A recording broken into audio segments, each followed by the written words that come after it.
반갑습니다.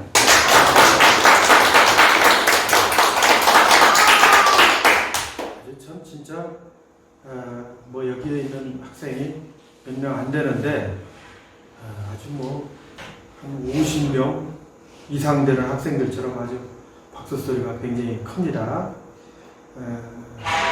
여러분들 그 수능 국어에 대한 고민들이 지금까지 많이 있었고 그 고민들을 이제 어찌됐든 여러분들이 힘으로 풀어내야 될 상황입니다. 그래서 아주 이 짧은 시간이긴 하지만은 여러분들이 고민을 말끔하게 좀 해결했으면 하는 그런 마음으로 여러분들 앞에 지금 섰습니다. 우선 수능 국어 여러분들 오랫동안 공부하면서 내가 이걸 왜 1등급을 못 맞을까? 그 고민을 참 많이 했을 겁니다. 무슨 영어처럼 외국어로 된 것도 아니고 수학처럼 많은 공식들을 적용해서 이렇게 풀어내야 되는 그런 과목도 아니고 우리말로 된 그런 글을 읽고 출제자의 의도에 따라서 답을 고르는 건데 이게 왜 그렇게 어려울까 하는 그 생각들을 참 많이 했을 겁니다. 우리 노래 제목에 이런 노래가 있습니다. 가까이 하기엔 너무 먼 당신. 가까이 하고 싶지만은 그러나 멀리 떨어져 있는 사랑하는 사람. 다가가고 싶지만 다가갈수록 자꾸 멀어져가는 그런 사람. 국어가 그런 것이 아닌가 하는 생각을 해봅니다. 처음에는 쉽게 1등급에 갈 줄로 알았는데 하면 할수록 쉽지 않죠. 1등급은커녕 2등급, 3등급 찍기도 어려운 것이 사실이다 그런 생각을 해봅니다. 많은 학생들이 이런 고민을 합니다. 국어 정말 잘하고 싶다. 국어에서 좋은 등급 나오면 내가 원하는 대학을 충분히 갈 수 있는데 국어가 정말 어렵다. 오히려 영어나 수학보다도 더 어려워하는 학생들이 많죠. 영어나 수학은 어려우면은 학원도 다니고 과외도 받고 하는데 국어는 사실 그렇지도 않는 상황입니다. 어떻게 혼자 해결해 나가려고 해도 그게 말처럼 그렇게 쉽지 않죠. 여러 가지 방법도 써봤습니다. 지금까지 참 비법이라고 얘기할 수 있는 것도 써봤고 많은 강의도 들어봤고 이랬는데 백약이 무효라는 얘기가 있었죠. 그런 것 같습니다. 몇 년 전에 봤던 수능 국어 모의고사 등급하고 수능을 치러야 될 그 시점에 와 있는 상황하고 등급이 차이가 없다. 오히려 등급이 내려갔다면 이거 참 얼마나 안타까운 일입니까? 많은 사람들이 그런 얘기를 합니다. 책을 많이 읽어라. 흔히 국어를 잘하기 위한 방법을 얘기할 때 이런 얘기를 많이 하는 전문가분들이 많지요. 책을 많이 읽어라. 독서력이 결국 국어 점수하고 연관성이 있다. 실제로 책을 읽는 것이 보통 쉬운 일이 아니죠. 이게. 책을 읽는다는 건 마음적으로나 시간적으로나 여유가 있어야 되는데 워낙 우리들의 학교 생활이 바쁜 생활이죠. 계속해서 이어지는 시험, 수행평가 등등 참 쉬운 일이 아닙니다. 또 국어를 잘하려면 국어와 관련된 지식을 많이 얻어야 된다.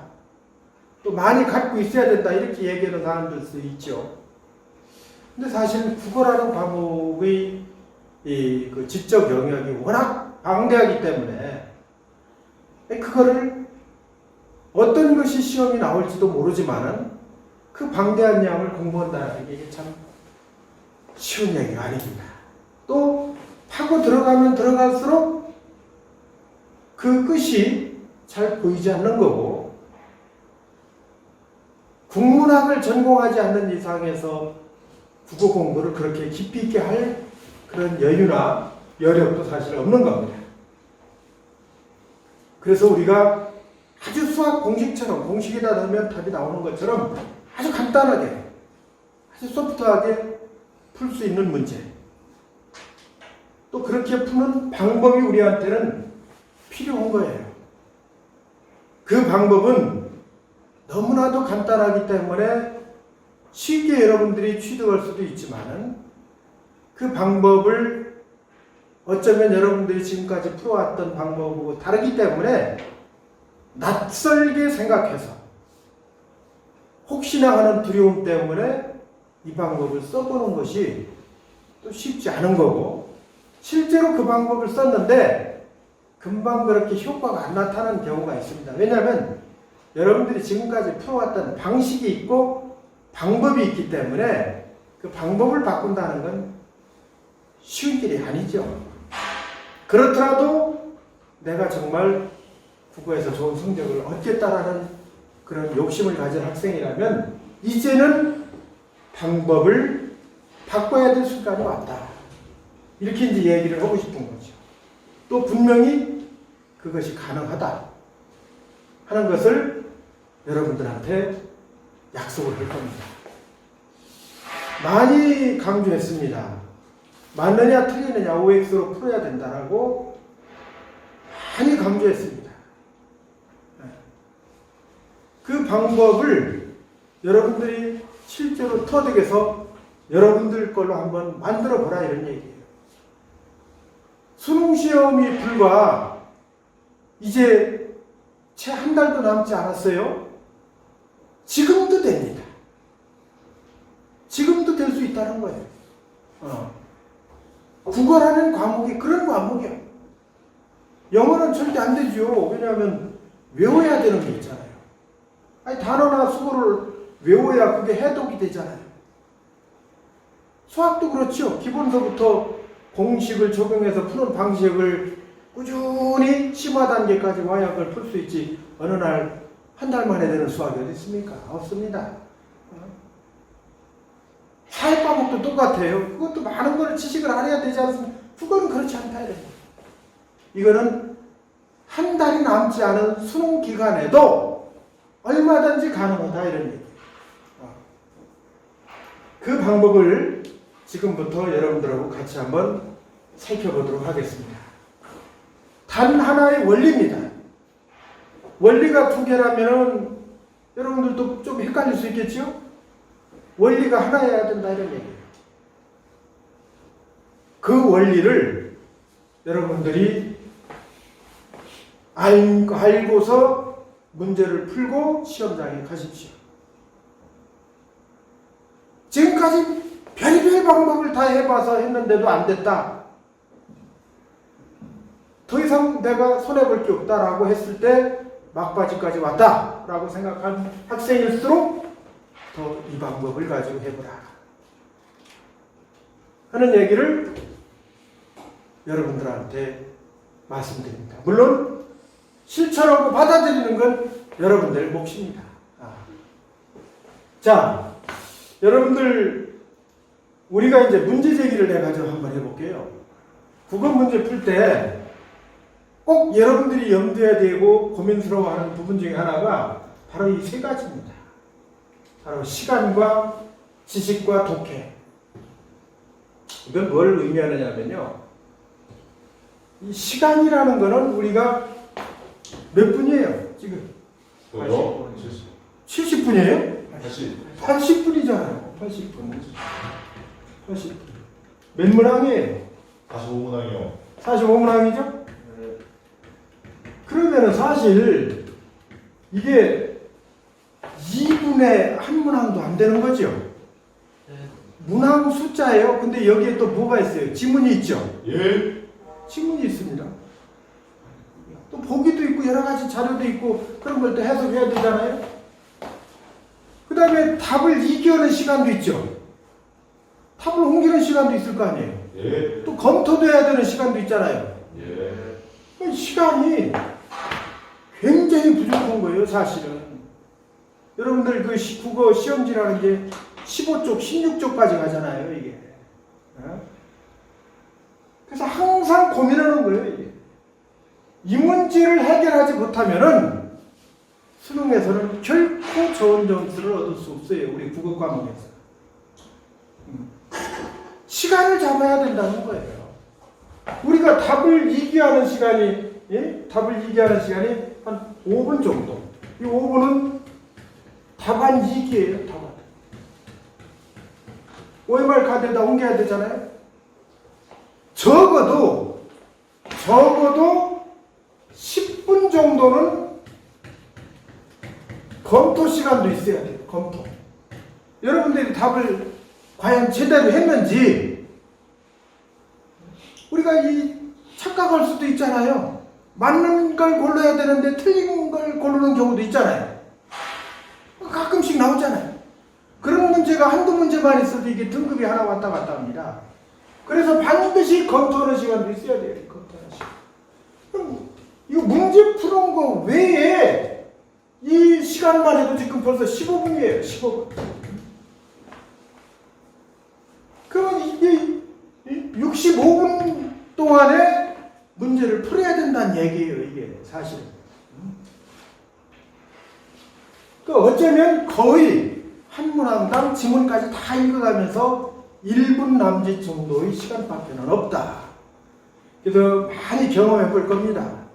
모의고사 볼 때도 문제 풀다 보면 벌써 시간이 다 돼가지고 지문 한두 개를 읽지 못하고 그냥 대충 찍어버리는 그런 경우도 여러분들 많이 경험해 봤을 거예요.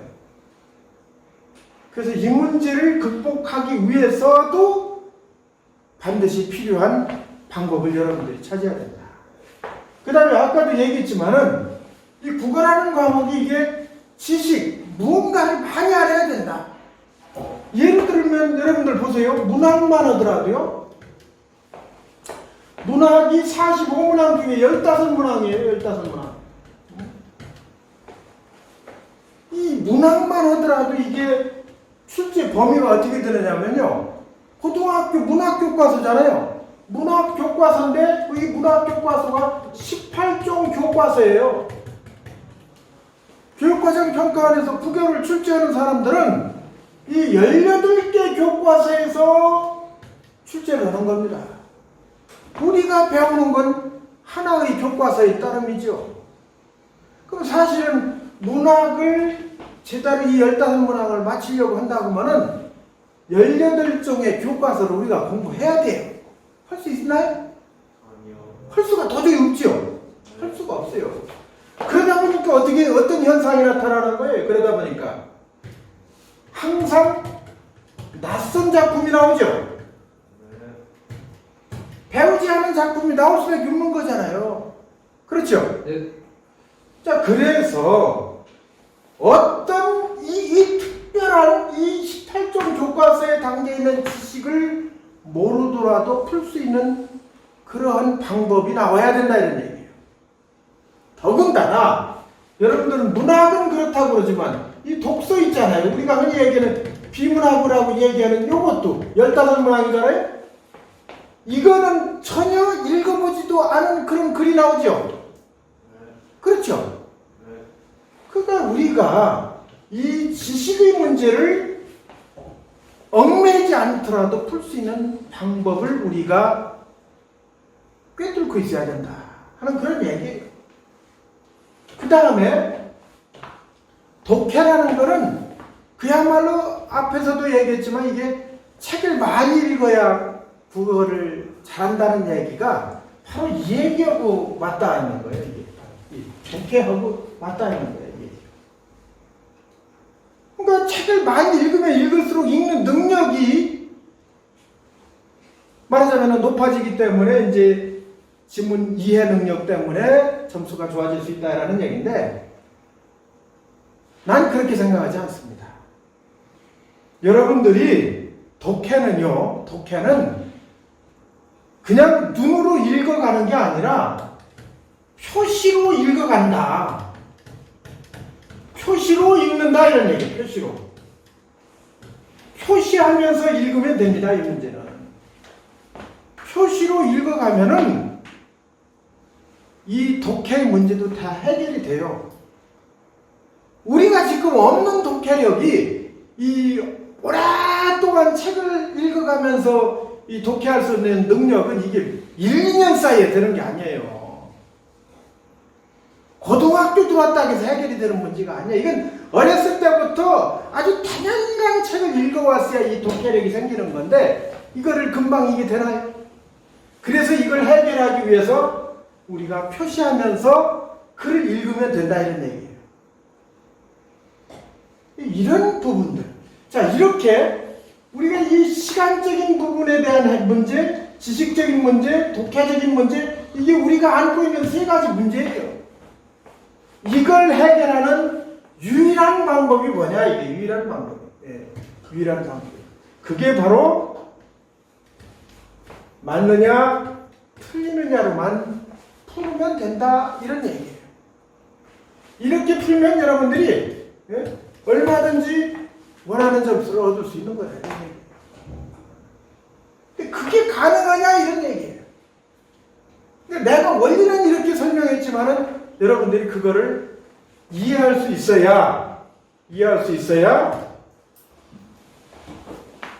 그러면 실증을 선생님이 여러분들한테 보여줘야 될 거 아니에요. 수능 국어의 전제 조건을 한번 우리가 볼 거예요. 이게 무슨 얘기냐면요. 우리가 모든 문제는 우선 발문이라는 게 있죠. 발문이 뭐예요? 물어보는 거죠. 그렇죠? 질문이잖아요. 발문이 있고 그 다음에 뭐가 있어요? 5개 중에 하나 선택하는 게 있죠. 선지가 있죠. 그 다음에 또 뭐가 있어요? 지문이 있죠. 그렇죠? 네. 지문에는 여러 가지 자료들이 있고 대표적인 거 우리가 보기도 있고 뭐 여러 가지 있잖아요. 세 가지잖아요. 세 가지. 네? 그런데 여기서 우리가 봐야 되는 게 출제자의 의도. 자, 출제자의 의도가 담겨 있는 게 과연 뭐냐 이게. 그건 바로 발문이에요. 그런데 이 출제자하는 분들은 물어보는 거잖아요. 물어보는 거. 뭘 고르라 이런 얘기잖아요. 고르라. 그런데 이 고르라는 게 반드시 뭘로 물어보느냐면 요렇게만 물어본다는 거예요. 요렇게만. 네, 요렇게만. 맞느냐 틀리느냐 요렇게만 물어본다는 거예요. 이 발문 자체가. 네. 예를 들어보겠습니다. 이게 지난해 수능 문제에서 선생님이 가져온 발문이요. 이 화면 하나에 다 담을 수가 없어서 45개를 다 담을 수가 없어서 그냥 몇 개만 가져왔습니다. 다 이렇게 돼 있어요. 보면은 여기 보면은 의 발표자의 말하기 방식으로 적절하지 않은 것은 적절하지 않은 것은 적절하지 않은 것은 해당하지 않은 것은 적절하지 않은 것은 적절하지 않은 것은 적절하지 않은 것은 이랬어요. 이게 여러분들이 전국연합이나 뭐 이런 걸 보면 여러분들 뭐 문제집 같은 거 이런 거 보면은 이런 표현으로 뭐 바람직하지 않은 것은 뭐 이런 거는 좋아. 그런데 해당되지 않는 것은 동일한 조건에 있지 않는 것은 뭐 등등 표현이 조금 다를 수 있어요. 그런데 수능 문제는 다 이래. 거의 적절하지 않는 것은 그렇죠? 다 적절하지 않는 거죠. 해당되지 않는 거나 적절하지 않는 거 다 그거죠. 그 다음에 또 한 가지는 형태가 적절한 것은 A, B에 대한 설명으로 가장 적절한 것은 수집한 자로 가장 적절한 것은 적절한 것은 적절한 것은 적절한 것은 적절한 것은 여기 때도 적절한 것은. 오늘 한번 가서 지난해 수능 문제 한번 보세요. 물어보는 게 다 이렇게 돼 있어요. 다. 그러니까 여기 보세요. 다 안으면 또 부정적인 말 밑에 밑줄까지 쳐져 있어요. 요거는 적절한 것은 다 적절한. 그러니까 물어보는 건 틀리느냐 아니면 맞느냐로만 물어보는 거예요. 물어보는 게. 그렇죠? 물어보는 게 그렇게 물어보잖아요. 다시 쉽게 말하면 틀리느냐 맞느냐 아니면 반대로 맞느냐 틀리느냐 둘 중에 하나로만 물어본다. 그러면 이 얘기는 무슨 얘기냐 하면은 이렇게 둘 중에 하나로만 물어보니까 여기에 딸려 있는 게 뭐예요? 선택지가 1, 2, 3, 4, 5. 그럼 이 5개는 어떻게 우리가 판단해야 돼? 물어보는 게 이렇게 물어보니까 모든 선택지는 다 이렇게 판단해야 되겠죠? 둘 중에 하나로만 판단해야 되겠죠? 그렇죠? 이렇게 판단만 하면 되는 거예요. 이렇게 판단만. 이렇게 판단을 하는데 예를 들어 맞는 걸 물어봤다고 합시다. 이렇게 맞는 걸 물어봤다고 그래요. 맞는 걸 물어봤다고 했을 때 이렇게 맞는 걸 물어봤어요. 그러면 여기서 1번을 풀다가 이게 맞는 거예요. 이게 맞는 거예요? 그러면 여러분들 요 밑에 건 볼 필요가 없는 거예요. 왜? 확인을 안 하고 시간 가니까. 절대로 답은 2개가 없는 거예요. 지금까지 답은 2개가 없어. 아주 오래전에 출제 오류를 해서 답이 2개 나온 경우가 있었는데 그건 다 맞게 해줬으니까요. 없어요. 이렇게 하고서 넘어가는 거예요. 예를 들어 맞는 걸 물어봤는데 이건 틀렸어. 여기서 맞았어. 그러면 요건 풀지 않고 그냥 넘어가는 거예요. 이렇게 풀어가지고 절약되는 시간을 내가 아주 정교하게 계산했더니 16분 30초가 절약이 돼요. 아까 선생님이 뭐라 그랬죠? 답안 2개였는데 5분 필요하다 했죠? 그 다음에 우리가 검토하는데 10분 필요하다 했죠? 이 시간이 확보가 되는 거예요. 이 시간이 확보가 되면은 검토까지 끝나게 되면 완벽해지는 겁니다. 여러분. 그래서 여러분들 그런 얘기를 하고요.